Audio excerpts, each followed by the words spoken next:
हाय दोस्तों, मैं हूं सौरभ ठाकुर और कहानी के आज के सत्र में आप सभी का स्वागत है। आज की कहानी का जो शीर्षक है, ये देखिए, ये रहा।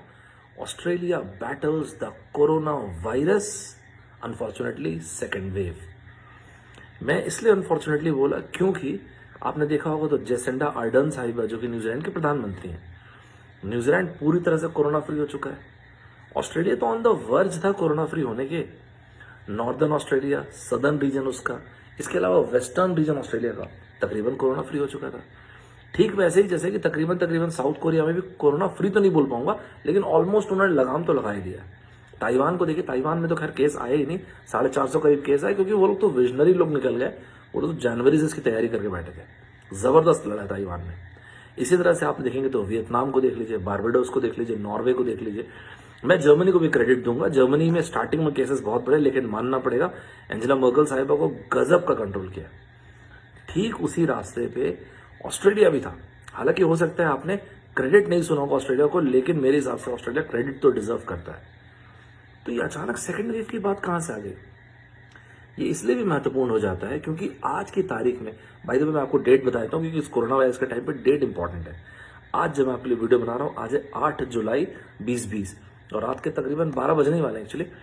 तो आज से मेलबर्न शहर में जबरदस्त तरीके का अगले 1.5 महीने का लॉकडाउन लग चुका है। सर, आप जो दो बात बोले ना, एकदम अलग हो गई। आप ये बोल रहे हैं कि ऑस्ट्रेलिया इस लड़ाई को जीतने वाला था, फिर आप बोलते हैं कि मेलबर्न शहर में अगले 1.5 महीने का लॉकडाउन है।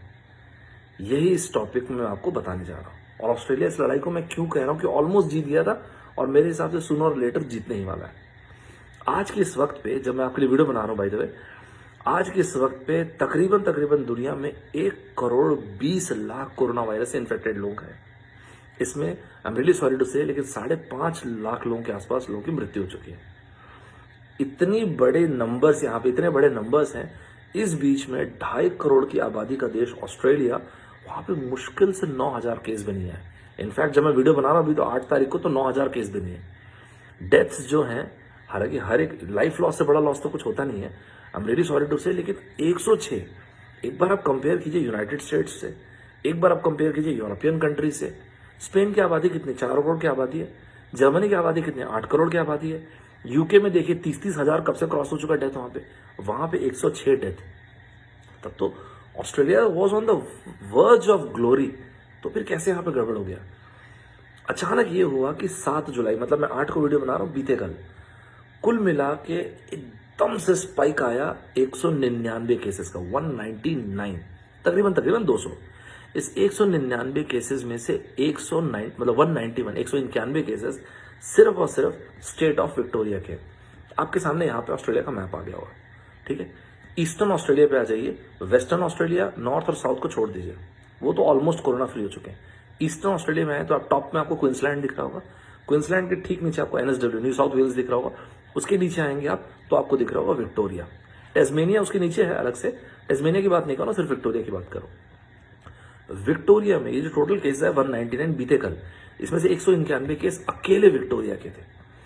और इस 199 केस को देख के ऐसा लग रहा था, और एक्सपर्ट्स ये कह रहे हैं, स्पेशली ऑस्ट्रेलिया के एक्सपर्ट्स या ऑस्ट्रेलिया के हेल्थ ऑफिशियल का कहना है कि probably Australia is on the cusp of, मतलब on the verge of corona virus का शायद second wave.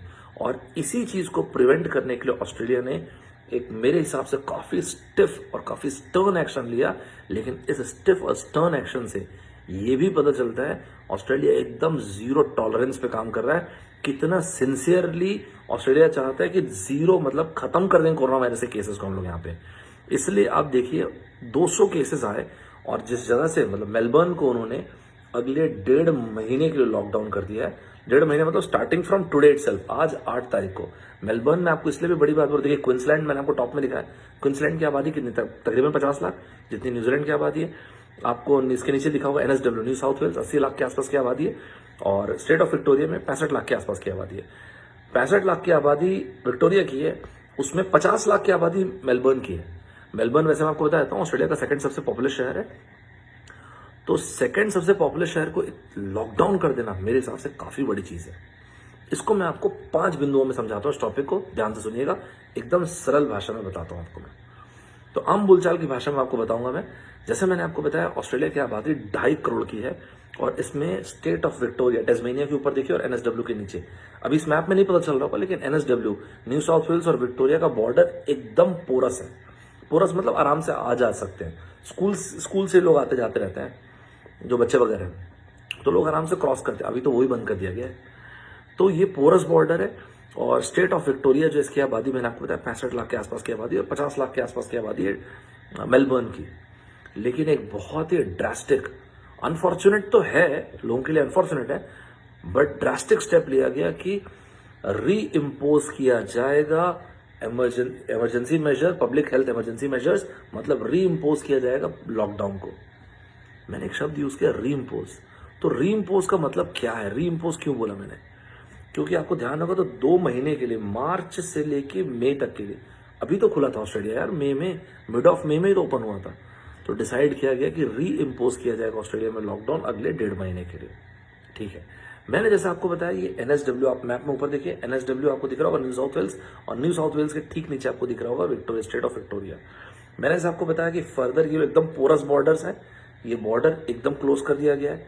In fact Victoria, state of Victoria के प्रीमियर, इनकी फोटो आपको दिख रही होगी यहाँ पे, डेनियल एंड्रू साहब ने बोला कि हमारी जब पब्लिक ऑफिशियल, हेल्थ ऑफिशियल से बात हुई, उन्होंने बोला कि सर ये राइट टाइम है, लॉकडाउन इम्पोज करना चाहिए। तो 7 जुलाई रात के 11:59, मतलब ऑन द वर्ज ऑफ, जैसे रात के 12 बजे 8 जुलाई हुआ, तुरंत लॉकडाउन इफेक्टिव हो चुका है।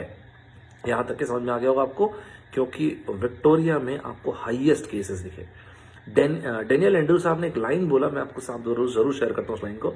उन्होंने ये बोला कि ये मत सोचिए कि हम अभी छोड़ देंगे इस चीज को तो कुछ 100 केसेस बढ़ेंगे, ऐसा नहीं देख रहे हैं वो। इन साहब ने इस बात को इसलिए बोला क्योंकि दुनिया में ये देखा गया कि केसेस तो एकदम एक्सपोनेंशियली भाग रहे हैं ना यार।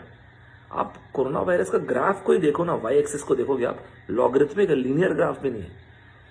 मतलब इन साहब ने ये कहा कि अगर हम भी केसेस को ऐसा जाने देंगे तो ग्राफ तो इतनी तेजी से एस्केलेट करेगा कि शायद हमारे कंट्रोल से बाहर चले जाए। आज के टाइम पे जो लोग मेट्रोपॉलिटन शहर मेलबर्न में रह रहे हैं, उनको किस किस चीज की परमिशन है? अपने घर से शॉप्स तक जा सकते हैं एसेंशियल आइटम्स खरीदने के लिए, नॉन एसेंशियल नहीं है अभी। अगर कोई इंसान मेडिकल केयर में काम करता है, मतलब नर्सेज हैं, डॉक्टर्स हैं, वो सब हैं, तो वो लोग जा सकते हैं ऑफिस अपने, मतलब नर्सिंग होम जा सकते हैं, हॉस्पिटल जा सकते हैं। स्टूडेंट्स या पब्लिक, जो स्टूडेंट्स या फिर ऑफिस में काम करने वाले लोग अगर घर से काम कर सकते हैं बेस्ट है, नहीं कर सकते तो फिर जा सकते हैं। एक्सरसाइज करने जा सकते हैं आप, ऑस्ट्रेलिया में एक्सरसाइज को अलग ही इंपॉर्टेंस देते हैं, विच इज ग्रेट। तो आप एक्सरसाइज वगैरह करने के लिए बाहर निकल सकते हैं, लेकिन घर में विजिटर्स एकदम एब्सोल्यूट नो। आज के टाइम पे आप मेलबर्न, मतलब मेट्रोपॉलिटन मेलबर्न और रीजनल विक्टोरिया के बीच में आप प्रॉपर बैरिकेडिंग देख सकते हैं। उस बैरिकेडिंग में आपको दिखने को मिलेंगे विक्टोरियन पुलिस ऑफिसर्स, बिल्कुल भी नहीं, कोई क्रॉस नहीं कर सकता। मैंने आपको बोला एनएसडब्ल्यू, न्यू साउथ वेल्स और विक्टोरिया, मैंने बताया इनका बॉर्डर पोरस था। इतनी बड़ी बड़ी चीजें हुई दुनिया में पिछले 100 साल में, लेकिन इसका बॉर्डर बंद नहीं हुआ। आज से तकरीबन 100 साल पहले स्पेनिश फ्लू, 1918 की बात करो ऑफकोर्स, उस वक्त पे बॉर्डर क्लोज हुआ था, और आज 100 साल बाद इस कोरोना वायरस ने इस बॉर्डर को क्लोज कर दिया। आप इसी से ही, इस चीज से आप अंदाजा लगा सकते हैं कि police officers and military personnels को डिप्लॉय किया गया है। आज के टाइम पे कोई रूल ब्रेक करता है और इधर उधर भागने का प्रयास करता है, एनएसडब्ल्यू से विक्टोरिया, विक्टोरिया से इधर, तो इस तरह से प्रयास करता है तो सीधा सीधा जो भी वायलेटर्स है उनके ऊपर तुरंत फाइन लगेगा, और थोड़ा मोड़ा फाइन भी नहीं है, 11,000 ऑस्ट्रेलियन डॉलर, मतलब तकरीबन 7,500 आपका ये यूएसडी समझ लीजिए आप। जस्ट एक बात आता हूँ, ऑस्ट्रेलियन डॉलर मतलब तकरीबन 50 रुपए समझ लीजिए इंडिया का। तो काफी बड़ा फाइन है और 6 महीने की जेल भी हो सकती है। देखिए, आपने बुश फायर केसेस सुने होंगे, अनफॉर्चुनेट होते हैं, मतलब जंगल वगैरह पे आग लग जाना। ऑस्ट्रेलिया में अनफॉर्चुनेटली बुश फायर के काफी केसेस सुनने को मिलते हैं, स्पेशली आउटस्कर्ट्स में। मैं आपको ऑस्ट्रेलिया के स्टाइल में समझाता हूँ कि ऑस्ट्रेलिया किस तरह से इसको टैकल कर रही है। तो बुश फायर में क्या होता है ना, एकदम से पहले आग बुझाने नहीं जाते, पहले एक रिंग क्रिएट किया जाता है ताकि आग उससे बाहर ना जाए। अब इसको बुझाना है, पता चला बुझाने के लिए जाए और इधर से और कहीं से कहीं आग चली गई, क्योंकि अनकंट्रोल हो जाती है फिर। जस्ट लाइक दिस, इस वायरस को अगर आप कंपेयर करेंगे तो ये वही पब्लिक हेल्थ बुशफायर जैसे समझ लीजिए इसको आप। और जो मेलबर्न में लॉकडाउन किया गया ये वही रिंग समझ लीजिए, ताकि इस मेलबर्न के पेरीमीटर को क्रॉस करके ये रीजनल विक्टोरियन रीजन में ना चला जाए। मेरे ख्याल से मैंने अपना पहला बिंदु आपको पूरी तरह से समझा दिया। दूसरे बिंदु पे आता हूं। सर मुश्किल से 200 केसेस और इतना स्टिफ एक्शन, यही बात है। मैंने आपको यही बोला कि इसी से पता चलता है ऑस्ट्रेलिया कैसे जीरो टॉलरेंस पे काम कर रहा है। और ऑस्ट्रेलिया सोच चुका है कि भाई साहब खत्म हो गया इस वायरस वगैरह का टाइम। नॉर्थ और साउथ से तो अपन हटा दिए, वेस्ट से हटा दिए, अब ये लास्ट है, उड़ा ही देंगे इस वायरस को। अब तो आप इसी से अंदाजा लगा लीजिए कि ऑस्ट्रेलिया ने कितना बेहतरीन कंट्रोल किया था। मैं आपको ये सब बात इसलिए बोल रहा हूँ क्योंकि आपने ना प्रिंट मीडिया में शायद हो सकता है इनको उतना क्रेडिट नहीं मिला जितना मिलना चाहिए था। आप इससे अंदाजा लगाइए कि 191 केसेस विक्टोरिया में है, जो कि हाईएस्ट है। टोटल केसेस 7 जुलाई को 199 है। इतने बड़े नंबर में केस 28 मार्च को आया था। मार्च, उसके बाद आया अप्रैल, मई, जून, जुलाई, ये 3-4 महीने के बाद ऐसा केसेस देखने को मिले। हालांकि फिर जब इतना सब कुछ बढ़िया चला तो अचानक मेलबर्न के में इतना बड़ा आउटब्रेक कैसे देखने को मिला।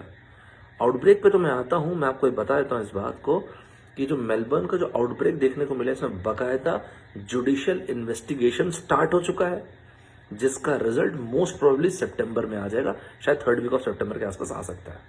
देखते हैं फिर जजेस किसको कल्प्रिट पाते हैं, तो वो तो जैसे भी रहेगा मैं आपको बाद में अपडेट कर दूंगा। अच्छा, बात आती है यहाँ पे, तो जो भी ऑस्ट्रेलियन नागरिक है जो रिपेट्रिएशन फ्लाइट्स में आ रही थी या PR होल्डर्स है, वो जब आ रहे थे तो उनको मेलबर्न होटल में रुकाया गया था। 14 डेज का क्वारंटीन था। वहां पे ऐसा कहा जा रहा है कि सिक्योरिटी लैक्सिंग कुछ ना कुछ हुआ है, वहां पे गड़बड़ी हुई है। इसके अलावा आपने अगर देखा होगा तो बहुत सारे केसेस अभी देखने को मिले थे। एक 9 high rise public housing tower है। ये 9 high rise public housing tower जो है अभी कुछ दिनों से भी न्यूज में था, ऑस्ट्रेलियन अखबार में तो था।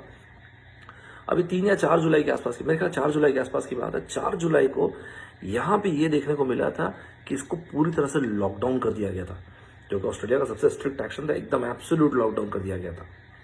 लेकिन अब तो फिर पूरे मेलबर्न में लॉकडाउन देखने को मिल रहा है। इसके पहले कि आप विक्टोरिया या NSW के प्रीमियर को सोचें कि वही अकाउंटेबल है, मैं आपको बता देता हूँ। प्रधानमंत्री स्कॉट मॉरिसन साहब, डेनियल एंड्रयू साहब जो स्टेट ऑफ विक्टोरिया के प्रीमियर है, और NSW के प्रीमियर ग्लैडियस जी जो हैं, इन तीनों ने बताया कि हमने आपस में डिस्कस किया और हमने हेल्थ ऑफिशियल से डिस्कशन किया और उन्होंने बताया कि सर और मैडम, टाइम आ चुका है कि हमको एक थोड़ा टफ मेजर तो लेना पड़ेगा अगर हम कोरोना को फिनिश एकदम फिट कर देना चाहते हैं। यहां तक कि समझ में आ गया होगा आपको। मैं अपने तीसरे बिंदु पे आता हूं। इतना गजब, क्या वाकई ऑस्ट्रेलिया सक्सेसफुल हो गया था कोरोना में? यस, ऑस्ट्रेलिया ने, मैं इसको 2 पार्ट में बताता हूं। ऑस्ट्रेलिया ने इस ग्राफ को टेपर कर दिया था, फ्लैटनिंग ऑफ ग्राफ हो चुका था।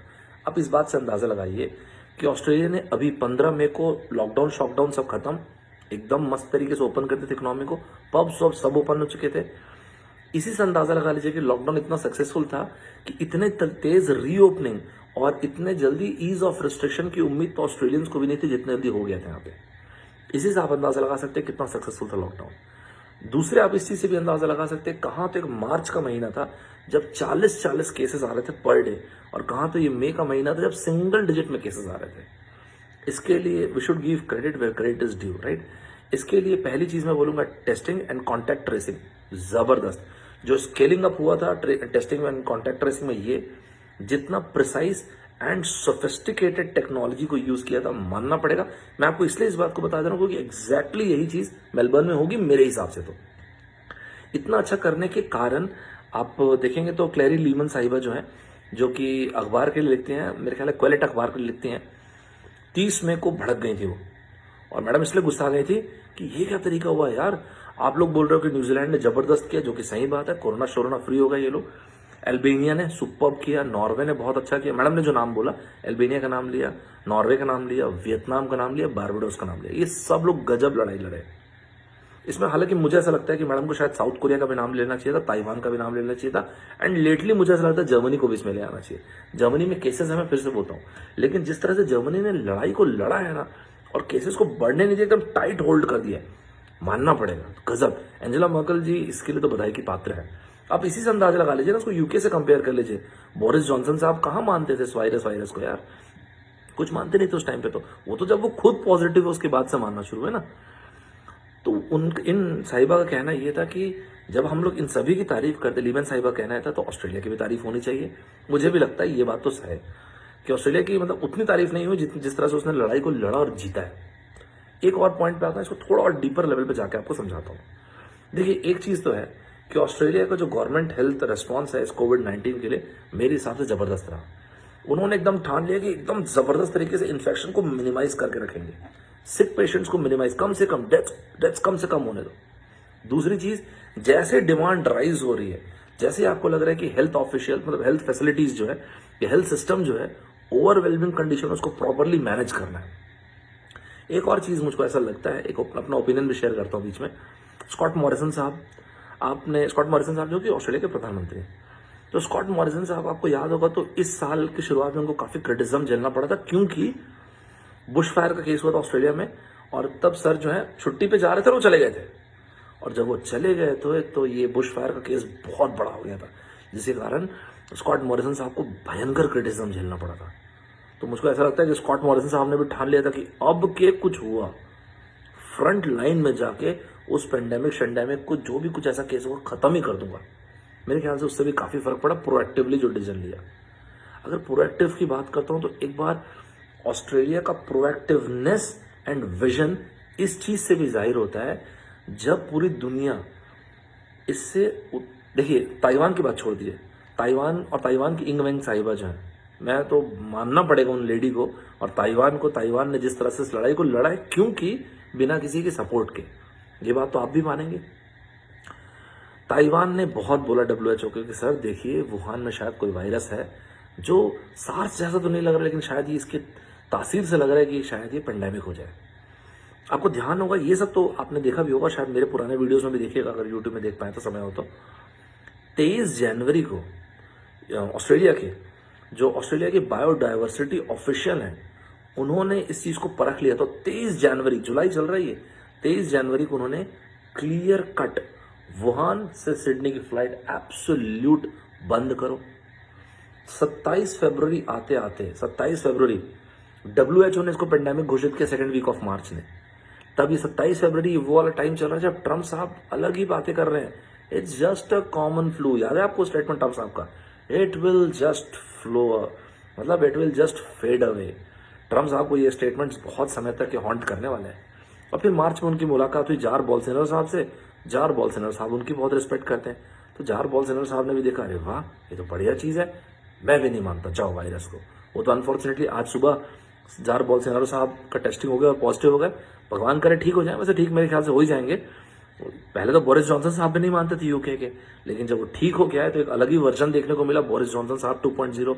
हम उम्मीद करते हैं कि ब्राजील में भी जार बोल्सोनारो साहब का नया 2.0 देखने को मिलेगा, जिसमें वो भी मानेंगे भाई कोरोना वायरस होता तो है कुछ।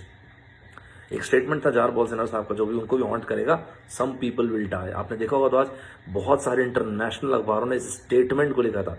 ये बहुत ही पैथेटिक स्टेटमेंट हो गया था एक राष्ट्रपति के रूप में बोलने के लिए। खैर वापस आता हूँ इस कहानी पे। तो 27 फरवरी को जब दुनिया में ये सब, मैं आपको इसलिए बता रहा था कि आप ये समझ सके कि दुनिया में क्या चल रहा था। 27 फरवरी को जब दुनिया में ये चल रहा था, ऑस्ट्रेलिया ने अपने लोगों को तो बता दिया कि भाई साहब देखो ऐसा है, WHO की मर्जी है जब बताना पेंडेमिक है। हम तो आपको बता दे रहे हैं कि it's not just any common flu, it is a pandemic, और हमारे लिए तो पेंडेमिक है and we will going to treat it like one. ये बहुत बड़ी चीज थी, मुझे ऐसा लगता है। लेट जनवरी और अर्ली फरवरी में ऑस्ट्रेलिया बहुत बोल रहा था WHO को कि ट्रैवल बैन कीजिए सर, ट्रैवल बैन कीजिए। आपको याद होगा तब WHO इंटरनेशनल बॉर्डर को, अरे मत बैन करो भाई, इससे इस वायरस को चाइनीज वुहान वायरस मत बोलो, नाम खराब होता है, ट्रैवल बैन मत करो, इससे उस जगह की मतलब स्टिग्मेटाइज होती है वो जगह। याद है आपको जब WHO का ये कहना था कि नहीं अननेसेसरी है ट्रैवल बैन। आप मेरी पिछली कहानी को सुने होंगे तो उसमें ही मैंने इस लाइन को बताया था। उस वक्त से ऑस्ट्रेलिया इस बारे में बात कर रहा है। अब आप सोच के देखिए, मैं आपको क्यों यूएस और ऑस्ट्रेलिया के बारे में साथ में बता रहा हूँ। हालांकि ये बात है कि यूएस की आबादी तकरीबन 33 करोड़ है।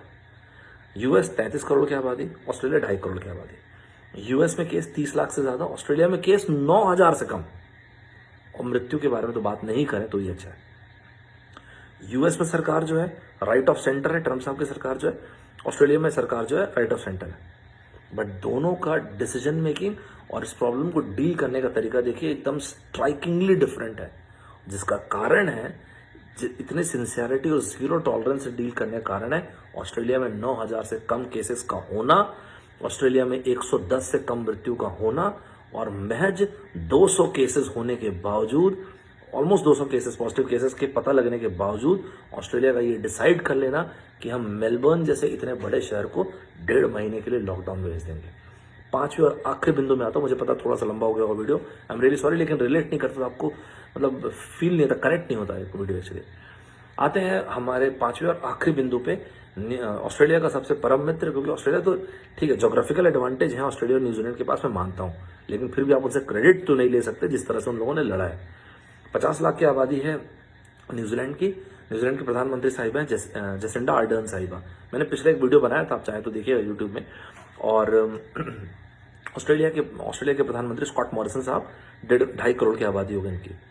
जसिंडा आर्डर्न साहिबा ने क्लियरली एक बात बता दिया कि देखिए जी ऐसा है, अगर आप बोलेंगे क्वारंटाइन फ्री ट्रेवल तो हम पूरे ऑस्ट्रेलिया को तो नहीं दे पाएंगे, हम ऑस्ट्रेलिया के कुछ स्टेट्स को दे पाएंगे। मैडम ने जो बोला कि एग्जाम्पल लेके देखते हैं हम लोग अपने समझ के लिए, जैसे क्वींसलैंड, तो क्वींसलैंड में उतने केसेस नहीं है, नहीं के बराबर है, खत्म ही होगा केसेस तो वहां पे, बिल्कुल दे देंगे शायद। विक्टोरिया डाउटफुल है। तो ये इतनी बड़ी चीज हो गई क्या? यस, क्योंकि न्यूजीलैंड और ऑस्ट्रेलिया एक अग्रीमेंट साइन किए तो 1973 में, 1973 में, जिसको बोलते हैं ट्रांस टैस्मैन ट्रेवल। ये ट्रांस टैस्मैन ट्रेवल जो है 1973 में, 1973 मतलब 1973 में इफेक्टिव हो गया था। सरल भाषा में इसका मतलब ये है, एक ऑस्ट्रेलिया का नागरिक न्यूजीलैंड में और एक न्यूजीलैंड का नागरिक ऑस्ट्रेलिया में मस्त आराम से बिना किसी रिस्ट्रिक्शन के घूम फिर सकते हैं, जो मतलब इधर उधर जहां भी जाना वाला है। हालांकि over the period of time slight इसमें चेंजेस हुए थे, जैसे 1 जुलाई 1981 मेरे ख्याल है, 1981 में कुछ चेंजेस आए थे कि नहीं दुनिया का कोई भी आदमी ऑस्ट्रेलिया में आ रहा है, we must have a passport. हालांकि फिर 1994 में मेरे ख्याल 1 सितंबर की बात है, ये भी 1 सितंबर 1994 में फिर से चेंजेस हुए और ये डिसाइड किया गया कि हम लोग न्यूजीलैंड को, ऑस्ट्रेलिया डिसाइड किया हम लोग न्यूजीलैंड को मस्त एक स्पेशल वीजा कैटेगरी में रखेंगे, कोई रिस्ट्रिक्शन की जरूरत नहीं। आखिरी में जाते जाते एक लाइन और बोल देता हूं आपको शायद ये लगेगा या आप शायद पूछना चाहते होंगे कि वाकई में ऑस्ट्रेलिया में ये जो सेकंड जो वेव दिख रही है कोरोना वायरस की, क्या ये वाकई इतनी सीरियस है? देखिए, मैंने जैसे आपको एक बात बोला कि ऑस्ट्रेलिया में कुल मिला के आपको 9,000 केस देखने को मिलेंगे। ये 9,000 से कम, मतलब 9,000 तो अभी हुए भी नहीं जब मैं वीडियो बना रहा हूं तो, और 106 डेथ्स हैं। ऑस्ट्रेलिया ने इस चीज को एक रिमार्केबल फीट को अचीव किया है। लेकिन जब ये चीज अचीव कर रहा था ऑस्ट्रेलिया, मई के महीने में हेल्थ एक्सपर्ट्स ने ऑलरेडी ये बताना शुरू कर दिया था, प्रिडिक्शन देना शुरू कर दिया था कि सर चांसेस हैं कि हम सेकेंड वेव देख सकते हैं कोरोना वायरस की, और वो हो गया। लेकिन हेल्थ एक्सपर्ट्स ने एक और बात कहा था, और वो ये कहा था कि अगर सेकेंड वेव आती है तो उस वक्त we will be much better prepared, हम ज्यादा कॉन्फिडेंट रहेंगे, क्योंकि ऑस्ट्रेलिया के 3/4 हिस्से तो हम लोगों ने इसको कोरोना वायरस को मार मार के भगा दिया, मतलब खत्म कर दिया। और हम इसलिए भी कॉन्फिडेंट रहेंगे क्योंकि now we know how to tackle this virus. मुझे बिल्कुल उम्मीद है कि इस 1.5 महीने के लॉकडाउन के बाद या तो मेलबर्न में केसेस पूरी तरह खत्म हो जाएंगे या छुटपुट कुछ केसेस रह जाएंगे, क्योंकि धीरे धीरे खत्म हो जाएंगे। आपको क्या लगता है? आप अपना ओपिनियन जरूर शेयर कीजिएगा, ये चीज मुझे कमेंट बॉक्स में बताइएगा। आपका ओपिनियन क्या है? आपको भी ऐसा लगता है कि मेलबर्न में मेरे हिसाब से तो केसेस खत्म हो जाएंगे, और ऑस्ट्रेलिया मुझे ऐसा लगता है कि बहुत जल्दी कोरोना फ्री होने वाले जो एकदम बेहतरीन लिस्ट है उसमें शामिल होने वाला है। आपको ओपिनियन जरूर शेयर कीजिएगा। ये थी मेरी आज की कहानी, एक सरल सहज भाषा में। आपको कोई भी बात मुझसे कहनी होगी, शेयर करना, कोई शिकायत होगी तो कमेंट बॉक्स में बिल्कुल बताइएगा, या कोई भी टॉपिक जो आप चाहते हैं मैं आपको एकदम सरल तरीके से समझाऊं, मुझे बताइएगा, तो उस पर हम लोग डिस्कशन करेंगे फिर। तो ये थी हमारी आज की कहानी। मस्त रहिएगा, पढ़ते रहिएगा, बस सोशल डिस्टेंसिंग का ध्यान रखिएगा, बाहर लगा जाए तो ऐसा मास्क मुस्क लगा के निकलें, पर्सनल हाइजीन मेंटेन रखें। तब अभी तक तो ये सब जरूर करते रहें, ये बहुत जरूरी है। जब तक हर एक व्यक्ति जिम्मेदारी को नहीं समझेगा, इस वायरस के फैलने को नहीं रोक पाएंगे, वो और कंटेन करना इसको बहुत जरूरी है। तो ये थी हमारी आज की कहानी। मैं सौरभ ठाकुर आप लोगों से विदा लेता हूँ, मिलते हैं next time. Bye bye, take care, जय हिंद।